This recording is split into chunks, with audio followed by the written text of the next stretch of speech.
Top 3 fun facts about Naruto anime. Fact number 1, তুমি কি জানো নারুটোর ক্রিয়েটর মাসাশি কিশিমোটো ওনার ফেভারিট ক্যারেক্টার হচ্ছে শিকামারু, আর ওনার ফেভারিট ফিমেল ক্যারেক্টার হচ্ছে হিনাটা, আর ওনার ফেভারিট ড্রন ক্যারেক্টার হচ্ছে সাসকে। উনি সাসকেকে ড্র করতে সব থেকে বেশি পছন্দ করেন কারণ ওনার ওকে বেশি কুল মনে হয়। ফ্যাক্ট নাম্বার 2, তুমি কি জানো পুরো নারুটো সিরিজের মধ্যে সাসকে এবং হিনাটার একবারও ওয়ান অন ওয়ান কনভারসেশন হয়নি। পুরো নারুটো এবং নারুটো শিপুডেনের মধ্যে ওরা দুজন একবারও একজন আরেকজনের সাথে কথা বলেনি। ওরা ওদের পুরো জীবনে শুধু একবার কথা বলেছিল, তাও আবার বরুটো সিরিজের মধ্যে। আর ওদের কথা কিছুটা এমন ছিল, ナルトはいるか？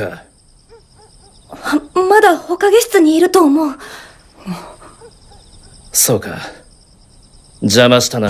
ফ্যাক্ট নাম্বার 3, তুমি কি জানো নারুটো বিগ 3 এর একটা লেজেন্ডারি মেম্বার। এটা পুরো অ্যানিমে ইন্ডাস্ট্রিতে নিজের একটা আলাদা ইনফ্লুয়েন্স বানিয়েছে, নেক্সট লেভেলের পপুলারিটি এবং অনেক সম্মান কামিয়েছে। কিন্তু নারুটোর ছেলে বরুটো ওর পুরো সম্মান খেয়ে দিয়েছে।